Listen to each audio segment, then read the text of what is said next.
So, Jim, something I love is I love my morning walk with my daughter. She's turning 2 next month. And I recognized it really allows me to stack some of the things on my list together. One, I'm out in the morning. I'm in the sunlight, right? So especially this time of year, beautiful outside, especially in the mornings. I get to see the sunrise. So it's good for my health, good for my eyes to look at the sun, right? Get that vitamin D. It's good for my exercise, right? It's good to give me space as an entrepreneur to get outside of it all and think, right? It's good connection time with my daughter. God, it's great. I started to recognize, wow, it's a walk, Jim. But because it happens early in the morning when everybody else is asleep and it's with my daughter, it feels like it ticks a lot of boxes all at once. It does. So have you seen any area of your life similar to that where you almost see your disciplines or your habits stacking on each other? Yeah. When I do one, I recognize I can connect it to the other.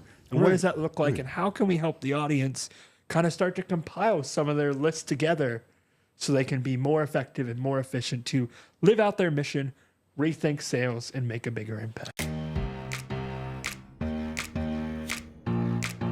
How you can be the greatest salesperson on the planet. First of all, to your walk, are you familiar with the circadian rhythm? You are? You're resetting you're telling your brain with your eyes, the sun in your eyes, that it's time to wake up. So when you set it early enough, you're going to sleep better because you reset your circadian rhythm properly in the morning. And as the day goes on, you just get more and more ready for sleep. Yeah. It's called the circadian rhythm. So number one, you're outside, you're getting the sun on your eyes, you're getting the sun on your skin, all good. You're in nature. Maybe not, you're not in Yellowstone. Right, yeah. But you're in nature. So that's a great thing. So being outside in nature, and I think sometimes we take these kind of things for granted, but you are hearing the birds. Yeah, absolutely. You are hearing people talk. You're stimulating your brain with the talking. Maybe you'll sometimes run into somebody and, hey, how you doing this morning? Yeah, good morning. People walk their dogs. This is very important to us human beings. So you're hearing the birds, you're seeing a few animals run by, maybe a deer or two, whatever. You hear people talking, you maybe talk to them. This is all good. You're resetting your circadian rhythm. You're getting your heart rate up a little bit. But how important is it to spend time with your daughter? Really You're important. spending time with your daughter. So now we have the love component, the connection. It's vital. It's vital. So yeah, you are doing multiple things at the same time. Yeah. That's a great concept. Yeah. With me, for example, I talked the other day about it's right over there, the jukester. So it's a punching thing. That's what it is. It's like a punching bag, but it's not a punching bag. Yep. So when you hit it, it moves. And so when you hit it again, you have to be ready to move your arms someplace else, your hands someplace else. So it's very good for my brain. I'm also elevating my heart rate. I'm also moving. The movement is really good for me. We sit too much sedentary with our society today. Yeah. I highlight and take notes when I read. So you're an active reader. So I'm reading.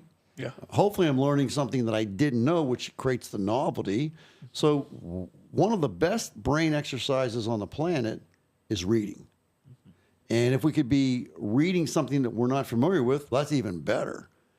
And if we were able to do it outside, that would even be better yet. To be able to sit on a bench and read, because now we're out in nature and we're getting the sun on us.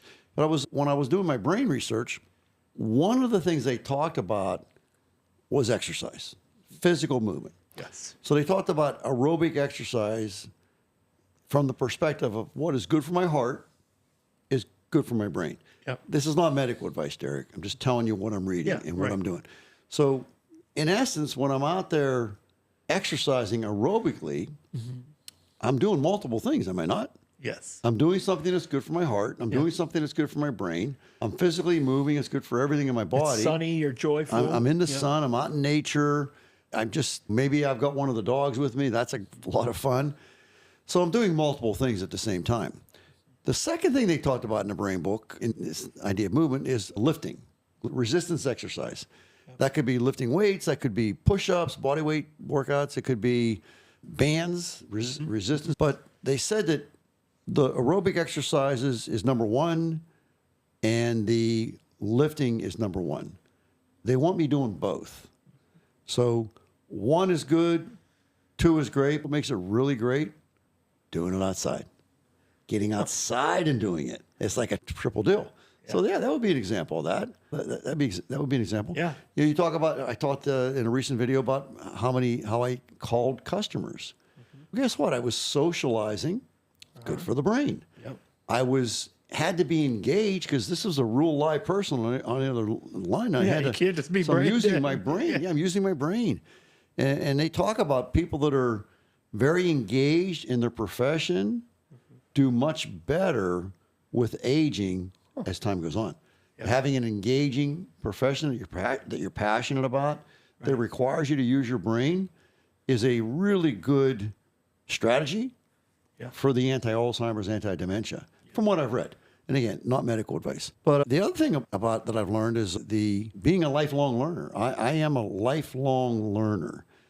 And the more educated a person is, as far as the cohort of educated people, the better they do in life in terms of aging successfully. They just do better. And these are statistical facts. You can look it up. You can Google it, research it. They just do better. The incidence of Alzheimer's and dementia and heart problems, they just do better. Because let's face it, the brain's running the whole show. Okay, the brain's running everything. So if I can be always learning, which I am, and again, it's really a multiple benefit. So I'm learning something, I'm taking my notes, I'm writing, my brain's growing, my brain's getting bigger, it's getting smarter. And believe it or not, if my brain improves, you probably don't notice, so I'm not going to test you. But if my brain improves, do you know that your walking improves? They know this now. As your brain improves, like they actually put these people through, and they were stroke recovery victims and whatnot. That makes sense. And they put them through this brain training, and their walking improved. Wow. They weren't even working on their walking, Yeah. but their walking improved. Because your Why? brain controls your walking. The brain's controlling the walking, and the brain's so much better. I'm learning these different things. Being a lifelong learner, I'm learning this, and it could turn out that my stroke really is indeed a blessing. I survived it. I didn't die. I could have. I should have. All that. But now I'm a different person. Yeah. And I have a different approach to life. Yeah. And things that I wasn't going to do that before. The juke. Wasn't going to jukester, excuse me. But now I am. And I've already got people working on it. Yeah. So I think I answered your question. Absolutely. And I often see you doing these novel things where you were talking about the rucking several tough one. months ago and about that, and you're going to do that possibly with family, with Jimmy, maybe So good for you. with somebody else while you're outside, if possible. Yeah. And you got stuff on your back, and so you're carrying that weight. I haven't done it in the past few days because I told you I signed up for Inside Tracker, and I had to do a blood test. Yep. It's extensive blood test. And one of the things you're not supposed to do when you're doing a blood test is to exercise aggressively for 2 days before. Yeah. So I had to just do my walking and whatnot low and just key. go easy. Today I had the blood test done, but it's also acupuncture day. So when I'm doing acupuncture, no extreme physical stuff. But tomorrow, guess where I'm going to be? Outside with my rucksack on, carrying 20 pounds and, giving my brain a workout. It's similar to the jukester. You were nervous to step into it. yeah, It was something new. I was, You're a yeah. runner. You're not the most Something built new. guy ever. It's a novel thing. Yeah, no, I'm not. I'm strong, Yes. relatively speaking, for my dimensions Yeah. and whatnot. But I'm not a power lifter by any stretch. I could bang out right now 20 bodyweight push-ups, and on 19 and 20, I'm going to be shaking. But I can. I've gotten to the point. Now, when I first started doing push-ups post-stroke, 4 and It done. had to be so I hard. could barely get to 4. I might have got to 5, whatever it was, but it was like struggle. So now I'm and I'm not doing 20. I'm doing 15, and sometimes I'll stretch it to 17. But I got to be careful with that because I'm this guy that's always one more, higher, bigger, better, faster. Yep. My physical physical therapist trainer. has cautioned me that don't be Jim Shorkey. Just do your 15 and have a nice day. Yep. So I've been really working at trying to Level. Exactly, yeah. But the rucking is very hard. I carry 20. I was carrying 30, and I backed off to 20. Yeah. And it's a brutal workout. It is actually a weightlifting workout. Yeah. It really is. I didn't really think about that, but I talked to Mark about it and my son. I said, absolutely. Because you're carrying, and I'm walking down hills and then back up the hill, and I got 20 pounds on my back, and you feel it in your legs. You really do. But just like you said, you're seeing those things compound on each other as you're Oh, yeah. outside, as you're rucking, as your brain's working to, okay, Jim, just one more hill, keep going. What do you think my brain's doing out there rucking? It's working. What do you think is, but it's also trying to talk me out of it. The brain wants to talk me out. Remember, so we talked about willpower. Yep. And I didn't really explain it properly the last time, so I will this time. The synonyms for willpower are self-mastery, self-discipline, self-control. And so when I'm out there rucking, it's challenging. And the brain wants to say, hey, Jim, you've done enough. And I say, not today, man. Come on, Jim, toughen up. Let's go. Come on. One more step, one more lap, one more this, one more. And I just keep pushing it. So I'll set a goal to, let's say, 2 miles of rucking, which is going to take me roughly, because I'm carrying 20 pounds, so it slows me down a little bit, especially in hills. That's going to be about 32 minutes. So I'll do my 2 miles. The watch dings me. I'm at 2 miles. And then I want to try to do more. So I'll try to stay out there. I try not to look at my watch. I just try to keep going. And then I'll look at my watch and I'm at 36 minutes like, okay, let's do 4 more minutes. So I keep pushing myself. But not to the point of exhaustion, not to the point of falling over, just pushing myself. But that's the workout for the brain. Does that make sense? Yeah. So that's so interesting. That's a multitasking kind of a thing where I'm outside in nature, 2 things, outside and in nature. And number 1. Number 2, I'm walking, so I'm doing the aerobic. I measure my heart rate. I know exactly what it is. And I'm moving. I'm doing aerobic exercise, and I'm also lifting. So it's a multifaceted benefit. Yeah, and even with the reading you were talking about, I've done a lot of studies into reading too. They say you shouldn't just read, you should read and highlight what you're doing. You shouldn't just read and highlight, you should read and highlight and notate in the columns what you're doing. Hopefully you would actually spend time summarizing those notes. I don't know if I've gotten there yet, but that's... What do you see there? Books. What's underneath the books? I don't know. There's a notepad. There's a notebook. And so the one book is called The Comfort Crisis. Excellent book, highly recommended. And the other one is The Brain That Changes, or The Brain That Changes Itself, or something like that. It's talking about neuroplasticity and the malleability of the brain. So anyway, but what I'm doing is I have all my highlights in there, my check marks and all that.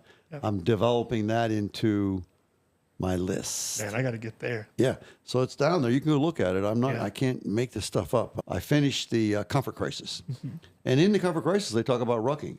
They talk about doing tough stuff. Another one I do is cold plunging. I'm at 40 degrees. Talk about tough, Oh, it's tough, but it's very good for me it's a very good thing. I do it for about 7-8 minutes. I was doing it too long, and my son talked me off the ledge on that. I was trying to do 20 minutes. Like 2 days later, I'm still shaking. But so I'm doing 7-8 minutes now, which seems to be the number.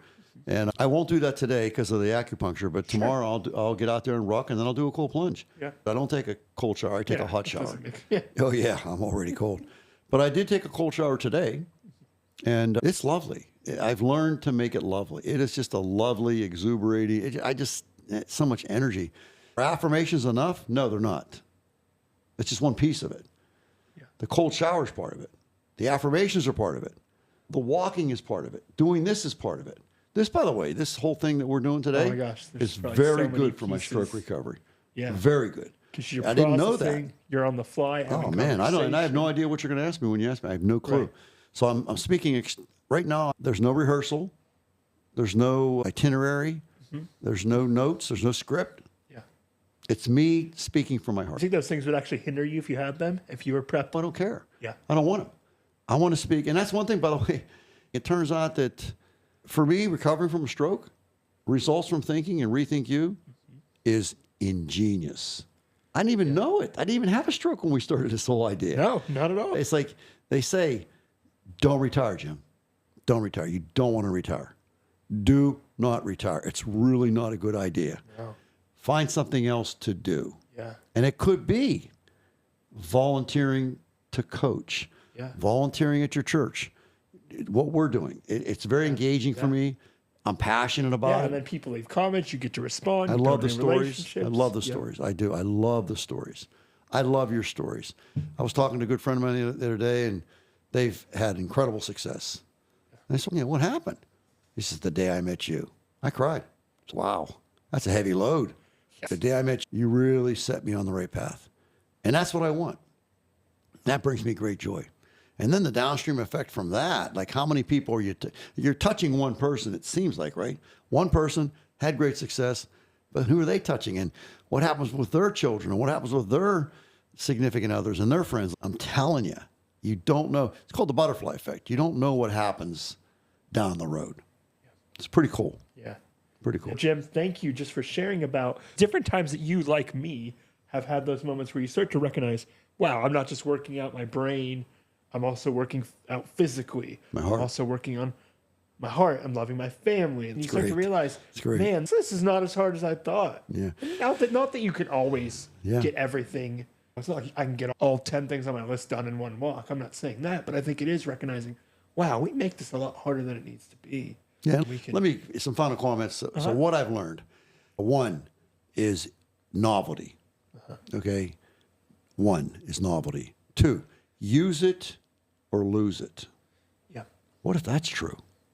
Use it or lose it. Yeah. So I have to work out my quads. I have to work out my hamstrings, my glutes, my everything. Use it or lose it. Next is what's good for my heart is good for my brain. Yeah. Yeah. And as I work on these ideas, believe it or not, according to my research, do you know that my brain actually gains weight? I grow new vasculature. It's called angiogenesis. I grow new neurons. It's called neurogenesis. And with that, synapses. And my brain rewires. It's called myelin, I believe. But the brain gets bigger. It gains weight. And as my heart improves, guess what happens when my heart improves? I can deliver more oxygen to my brain because I've got a better system in there. I can deliver more nutrients to my brain because I've got a better system. I've created a better system. And lastly, and maybe most importantly, I can get rid of more waste products. Now, it's very interesting. And again, this is not medical advice. But I guess I would say to you, gang, what if that's true? What if I could get more oxygen? Would you be interested? Yeah. What if I could get more nutrients inside my brain? Would you be interested? Yeah. What if I could get rid of more garbage that's in my brain? Would you be interested? Yeah. Well, this is what I'm learning. And the process of learning that, I'm improving my brain. Yeah. I'm doing this. But it's actually affecting this. Yeah, exactly. Actually, no question. They're called confounders. So it's really hard to say which one did what. Because they all affect each other. Yeah. So if I have a better brain, what if I could walk better? Yeah. And as I walk better, I get a better heart. Yeah. And then as I get a better heart, I get a better brain.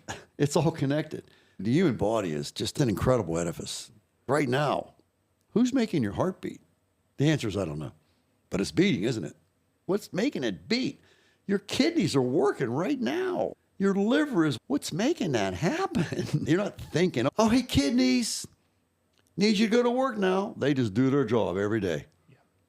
I would sit down to make my phone calls.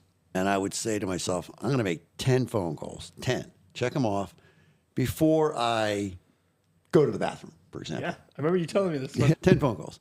I got to go. I got to pee. I make my 10 phone calls. You know what? I'm going to make 2 more.